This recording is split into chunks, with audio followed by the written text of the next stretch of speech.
കൂട്ടത്തിൽ ആനക്കത്താവും ആന എന്ന് പറഞ്ഞ ഹറാമെന്ന് അറിയിക്കുന്നുണ്ടോ? ഖുർആനിൽ പറയുന്നത് ആനനെ തൊടാൻ പാടില്ല, കാണാൻ പാടില്ല, ഉപയോഗിക്കാൻ പാടില്ല ഇല്ല. അസ്സലാമു അലൈക്കും. പ്രിയമുള്ളവരെ, പുതിയങ്ങാടി നേർച്ചയ്ക്ക് ആനയിടയുകയും ഒരു മനുഷ്യനെ തൂക്കിക്കറക്കി പമ്പരം പോലെ കറക്കിക്കൊണ്ട് ദൂരെ എറിയുകയും ചെയ്ത സാഹചര്യത്തിൽ സോഷ്യൽ മീഡിയയിൽ ഇത് സംബന്ധമായിക്കൊണ്ടുള്ള പല ചർച്ചകളും നടക്കുന്നുണ്ട്, പല വീഡിയോകൾ അതിങ്ങനെ ഓടിക്കൊണ്ടേയിരിക്കുന്നുണ്ട്. ഇത് പഴയൊരു വീഡിയോ ആണ്. അലവി സഖാഫിയോട് ഒരു മുഖാമുഖത്തിൽ ചോദിച്ച ചോദ്യത്തിന് നൽകുന്ന മറുപടിയാണ് ആനയ്ക്ക് എന്താ കുഴപ്പമെന്ന് ചോദിച്ച്. ആനയ്ക്കുള്ള കുഴപ്പം കണ്ടോ സഖാഫിയെ?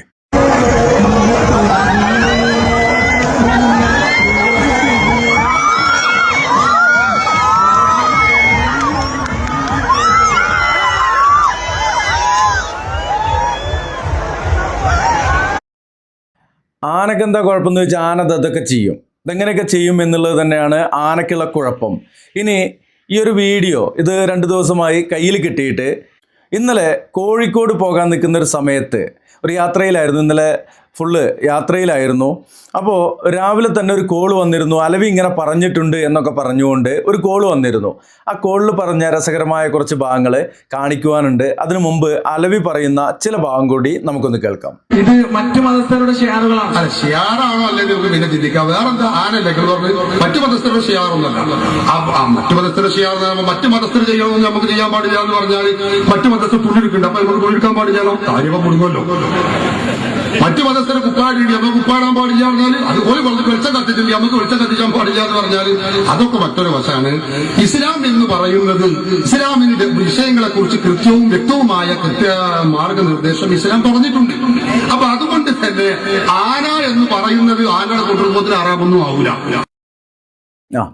ഇസ്ലാം എന്ന് പറയുന്നത് കൃത്യവും വ്യക്തവുമായിട്ട് പറഞ്ഞിട്ടുണ്ട് എന്ന് പറയുന്ന ഈ സഖാഫി ഇയാൾ പറയുന്നത് ആന എന്ന് പറഞ്ഞാൽ നമുക്ക് തൊടാൻ പറ്റാത്ത സാധനമൊന്നുമല്ല. എന്നാ നമുക്ക് തൊടാൻ പറ്റാത്ത സാധനം എന്താ ഉള്ളത് സഖാഫിയെ? നമുക്ക് പന്നിനെ തൊടാൻ പറ്റായിക്കൊന്നുമില്ല, പന്നിനെ തിന്നാൻ പാടില്ല എന്നുള്ളൂ, പന്നി തിന്നലേ ഹറാമുള്ളൂ, പന്നിനെ തൊടാൻ പാടില്ല എന്ന് എവിടെ എഴുതി വെച്ചിട്ടൊന്നുമില്ല. ഇനി അടുത്ത പുതിയങ്ങാടി നേർച്ചയ്ക്ക് 10 പന്നികളെയും കൂട്ടിക്കെട്ടിയിട്ട് പോകില്ല, നമുക്ക് പറ്റുമോ? ഇവിടെ ഇസ്ലാം കൃത്യവും വ്യക്തവുമാണ് എന്ന് പറയുന്ന അലവി സഖാഫി ഇതുപോലെ അവിടെ ആ സഹോദരൻ ചോദ്യം ചോദിച്ച ആള് മറ്റു മതസ്ഥരുടെ ഷിയാറുകളെ നമ്മൾ അനുകരിക്കേണ്ടതുണ്ടോ, അത് നമ്മുടെ മതത്തിലേക്ക് കൊണ്ടുവരേണ്ടതുണ്ടോ എന്ന് ചോദിക്കുമ്പോൾ അതൊന്നും കുഴപ്പമില്ല എന്ന് പറയുന്നത്. കുഴപ്പമുണ്ട് എന്നാ പറയണത്. കുഴപ്പമുണ്ട്. അലവി സഖാഫി, താങ്കൾ കിതാബോധി പഠിച്ചിട്ട് അതൊന്നും മനസ്സിലായിട്ടില്ലെങ്കിൽ ഒന്നും കൂടി പോയിട്ട് 1ാം ക്ലാസ് മുതൽ നിങ്ങൾ ദീൻ എന്താണെന്ന് പഠിക്കണം എന്നുള്ളതാണ് പറയാനുള്ളത്. സഖാഫിയാണെന്ന് പറഞ്ഞിട്ട് ഒക്കെ തഴഞ്ഞു എന്ന ആ അഹങ്കാരവുമായിട്ട് നടക്കേണ്ടതില്ല. കാര്യം പ്രിയമുള്ളവരെ, മറ്റു മതസ്ഥരുടെ ആചാരങ്ങൾ അനുഷ്ഠാനങ്ങൾ ചാണായിട്ടും മുഴത്തിന് മുഴമായിട്ടും നമ്മൾ പിന്തുടരുക തന്നെ ചെയ്യും. അത് നല്ലത് എന്ന് പറഞ്ഞിട്ടല്ല റസൂൽ പറഞ്ഞിട്ടുള്ളത്, മോശം എന്നുള്ള അർത്ഥത്തിൽ തന്നെയാണ്. അപ്പോൾ അതുപോലെയുള്ള ആ ഒരു പിന്തുടർച്ച അത് പാടില്ല എന്ന് തന്നെയാണ്. പിന്നെ ഇവിടെ പറയുന്നത് ആനനെ തൊടാൻ പാടില്ലല്ലോ. ഇനി ഇദ്ദേഹം ഇതിൽ തന്നെ പറയുന്നുണ്ട് സൂറത്ത് ഫീലിൽ അള്ളാഹു ആനനെ കുറിച്ച് പറഞ്ഞിട്ടില്ലേ എന്നൊക്കെ ചോദിച്ചിട്ട് അതിലെന്താണ് പറഞ്ഞിട്ടുള്ളത്? അള്ളാഹു പറഞ്ഞത് ആനനെ ഇങ്ങനെ വളർത്തിയിട്ട് അതിൻ്റെ മുഖത്ത് നെറ്റിപ്പട്ടൊക്കെ കെട്ടിയിട്ട് തിടമ്പൊക്കെ കെട്ടിയിട്ട് നീർച്ചക്ക് ഇങ്ങനെ ലോലോലം പാടിയിട്ട് കൊണ്ടുപോകാമെന്നാണ് പറഞ്ഞിട്ടുള്ളത്. അല്ല, അത് ഏവർക്കും അറിയുന്ന കാര്യമാണ്. ഇനി ഈ അലവി സഖാഫി ന്യായീകരിക്കുമ്പോൾ ഇതല്ലേ ആനയെ കൊണ്ട് സംഭവിക്കുക? കാണാം നമുക്കൊന്നും കൂടി.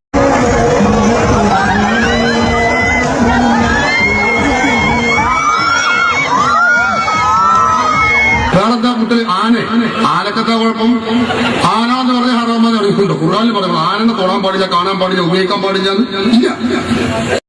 ആനനെ തൊടാൻ പാടില്ല, മേക്കാൻ പാടില്ല എന്നും ഖുർആനിൽ പറഞ്ഞിട്ടില്ല എന്നുള്ളതാണ്. എന്നാൽ ഖുർആനിൽ പറഞ്ഞിട്ടുണ്ടോ ഇങ്ങനെ ഏതെങ്കിലും ഒരാൾ മരിച്ചാൽ ആ മയ്യത്ത് കൊണ്ടുപോയിട്ട് കുഴിച്ചു മൂടിയിട്ട് അവിടെ ജാറം പൊക്കിയിട്ട് അവിടെ ഇങ്ങനെ ആനനെ കൊടുത്തിട്ട് ഡില്ലാലങ്കടി പാടിക്കൊണ്ട് ഇതുപോലെ മരണക്കളി കളിക്കാൻ എവിടെയെങ്കിലും ഖുർആനിൽ പറഞ്ഞിട്ടുണ്ടോ, ഹദീസിൽ പറഞ്ഞിട്ടുണ്ടോ? ഇല്ല. അതുകൊണ്ടാണ് ഇത് എതിർക്കപ്പെടുന്നത്. ഇനി പ്രിയമുള്ളവരെ, കൂടുതൽ പറഞ്ഞു പോകുന്നില്ല. ഇന്നലെ വിളിച്ച ആ സഹോദരൻ രസകരമായ ഒരു ഫോൺ കോളായിരുന്നു. അതിൽ ഞാൻ പോലും ചിരിച്ചു പോയി. അതിൽ അദ്ദേഹം ഉപയോഗിക്കുന്ന ചില വാക്കുകൾ അദ്ദേഹം തന്നെ പറയുന്നുണ്ട്. അദ്ദേഹത്തിന് അത്ര കണ്ട് ദേഷ്യം വന്നിട്ടാണ്, വിഷമവും ദേഷ്യവും ഒക്കെയുള്ള ആ ഒരു സാഹചര്യത്തിൽ പറഞ്ഞ വാക്കുകളാണ്. ക്ഷമിക്കുക, കാര്യം എന്താണെന്ന് നമുക്ക് മനസ്സിലാക്കാം. അതുകൊണ്ട് മാത്രം ആ വോയിസ് ഇതിന് ബാക്കിൽ ചേർക്കുന്നുണ്ട്. കാണുക, മനസ്സിലാക്കുക. അള്ളാഹു അനുഗ്രഹിക്കട്ടെ. അസ്സലാമു അലൈക്കും വറഹ്മത്തുള്ളാഹി. വോയിസിലേക്ക്. ഹലോ, അസ്സലാമു അലൈക്കും. അലൈഹിസ്സലാം. ഒരു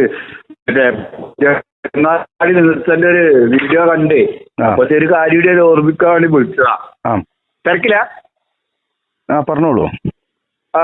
അതേല് ഇത് കുറച്ച് മുന്നേ ഈ പുതിയങ്ങാടി നീർച്ചയിലോ വേറെ നിർച്ചയിലോ ഒരു സംഭവം നടന്നിരുന്നു. ഓർമ്മയുണ്ടോ? ഇതേമാതിരി മരണം. പുതിയങ്ങാടി നീർച്ചയിൽ കുറെ മുമ്പ് ഒരാൾ മരിച്ചിട്ടുണ്ട്. അതെ അതെ അതെ അതെ. പുതിയങ്ങാടി നിർത്തല്ല, അങ്ങനെ ഒരു സാധാരണ ഒരു മുഖാമുഖത്തില് ഓല ഭാഷയിൽ ഉജായില്ല ഒരു ആള് ചോദിക്കുന്ന ചോദ്യം, അല്ല സ്ഥലം ഈ ആനനെ ഈ നീർത്താന്ന് പറഞ്ഞ നമ്മൾ നടത്തുന്ന പരിപാടിയിൽ പങ്കെടുക്കാൻ പറ്റില്ല, അതിനെന്തെങ്കിലും പങ്കെടുക്കണം, അതായത് അതിന്റെ സംശയം എന്താണ് അതിന്റെ ഇത്? അപ്പൊ നമ്മൾ കൊളത്തൂർക്കാരത് ഏർപ്പുണ്ടല്ലോ അൽബി, വീഡിയോ മനസ്സൊന്നും പറയാൻ പറ്റൂല, മനസ്സൊന്ന് പറയാ ഇബ്ലീസുകളെ പറ്റില്ല. അപ്പൊ അയാൾ പറഞ്ഞിട്ടുണ്ട് അലംതറ കൈഫ പായല റബ്ബൊക്കെ ഫീൽ ആനക്ക് എന്താ കുഴപ്പം, ആന ഖുർആനിൽ പറഞ്ഞതാണ്. ആ ചർച്ച പറഞ്ഞു കൊടുക്കുക സത്യം. ഞാൻ ഇന്ന് നിങ്ങളെ വീഡിയോ കണ്ടപ്പോ ഞാൻ അത് എനിക്ക് കുറെ മുന്നേ ഞാൻ അന്ന് ഈ വീഡിയോ ഇങ്ങനെ ഇറങ്ങണുള്ളൂ, അന്ന് കണ്ടതാ. വീഡിയോ വേദന തോന്നാം, അത് കിട്ടിയിട്ടുണ്ട്. വേദന തോന്നി, വല്ലാത്തൊരവസ്ഥയാണ്. അതേമാതിരി തന്നെ ഈ പേരോട് ബന്ധം ഛർദിക്കുന്ന കാരണം എന്താ അറിയോ? അതെനിക്ക് 100% ഉറപ്പാണെന്ന് പറയില്ല. കൊണ്ടോട്ടിയില് പിന്നെ SYS ബോർഡുണ്ട്, ഈ കൊണ്ടോട്ടി തന്നെ ആ പാടം ഭാഗമൊക്കെ SYS ഒരു ബോർഡ് ഉണ്ടായിട്ട് നീർച്ച അനാചാരം. അപ്പൊ അതിന്റെ ആൾക്കാർ കൊണ്ടോട്ടി കണ്ണപ്പാടാണല്ലോ ഉസ്താദിന് വരുമാനം കിട്ടുന്നത്. ഓല ആ ബോർഡ് എടുത്തേക്കാൻ പറ്റും. ആ ദേശത്തിനാണ് ഈ കാക്ക പറയുന്നത് കൊണ്ടോട്ടി നീർത്ത അനാചാരം. കൊണ്ടോട്ടി നീർത്തല്ല, എല്ലാ തീർത്തും നജിസാണെന്ന് പറഞ്ഞു കൊടുക്കണം ആ കാക്ക. അതെ അതെ. ഞാൻ പറഞ്ഞത് കുറച്ച് വൈകാരികമായിട്ടാ പറഞ്ഞിട്ട്, ശ്രമിക്കണം. വല്ല വേദനോട് പറഞ്ഞു വരാം. ഈ തീർത്തും മൂത്രവും നജിസ് കെഗിയാ നന്നാവില്ലല്ലോ. നന്നാവോ? ഇല്ല ഇല്ല. അത് മുഴുവൻ കെട്ടി പോകേണ്ടതാ. അങ്ങനെ അതില് പകുതി നല്ലതാണ്, പകുതി കേടാന്ന് പറയാൻ ചെറുപ്പന്മാർക്ക് തലയിൽ കെട്ടാര് മനുഷ്യനെ നശിപ്പിച്ച സത്യം. ഞാൻ വിഷമം കൊണ്ട് പറഞ്ഞു സത്യം. നിങ്ങളവിടെ പറയാൻ പറയാം, ഞാൻ എന്റെ ഏജും നിങ്ങളെ ഏജും ഞാൻ അങ്ങനെ പറഞ്ഞു. വല്ലാത്ത വിഷമം തോന്നാം ഇതൊക്കെ കാണുമ്പോഴേ. വല്ലാത്തൊരു ഒരു വിഷമം വേദന ഈ സമുദായത്തിൽ നിങ്ങൾ പറഞ്ഞ മാതിരി ഈ ആംബിയർ ഈ മണിക്കൂറുകളോളം ഈ മുജാഹിദിന് ജമാഅത്തിന് പറയുന്ന ഈ കാര്യം ഒരു വട്ടം ഒരു മിനിറ്റ് നേരം ചങ്ങായിമാർ ഇങ്ങോട്ട് നിർത്തി എന്ന് പറയാൻ, നമ്മളെ ഒപ്പും ചോറും ഇന്റെ വല്യമ്മ കഞ്ഞിന്റെ വെള്ളം കുടിച്ചാൽ അതിന്റെ വറ്റ് ഓർക്ക് ഊറ്റി കൊടുത്ത് അയക്ക് ഞങ്ങൾക്ക് ചാറ് മാത്രം, ഓലിയാർക്ക് രാത്രിയും വൈകുന്നേരം കൂടും. അത് കൊടുത്തു കാട്ടി ഉണ്ടാക്കിയ പ്രസ്ഥാനാണ്. സത്യം വേദന പോലെ. എന്നിട്ട് പിന്നെ ഇതിന്റെ വാക്കില്ലോലെ നിരക്കത്തൊക്കെ ഉണ്ടാകാൻ ഹോൾസെയിൽ ഏജന്റ് കൗബുകള്. അല്ലാത്ത വിഷമം. സോറി, ഞാൻ കുറെ ചൂടായി പറഞ്ഞു.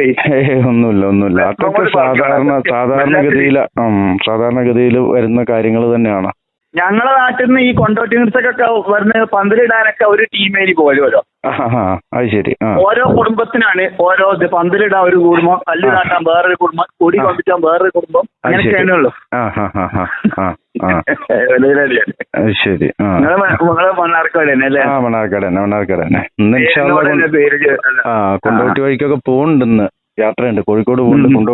കൊണ്ടോട്ടി പറ്റിയ BP അങ്ങാടി ആ വഴിക്കൊക്കെ ഒന്ന് പോയോക്കണം. നിങ്ങളെ കാണാൻ വരുന്നുണ്ട്. ഇൻഷാല്ലാ. നമുക്ക് കാണാം. ഇൻഷാല്ലാ. ശരി, ഞങ്ങൾ കാര്യങ്ങൾ നടക്കട്ടെ. ഇൻഷാല്ലാ. ഓക്കെ.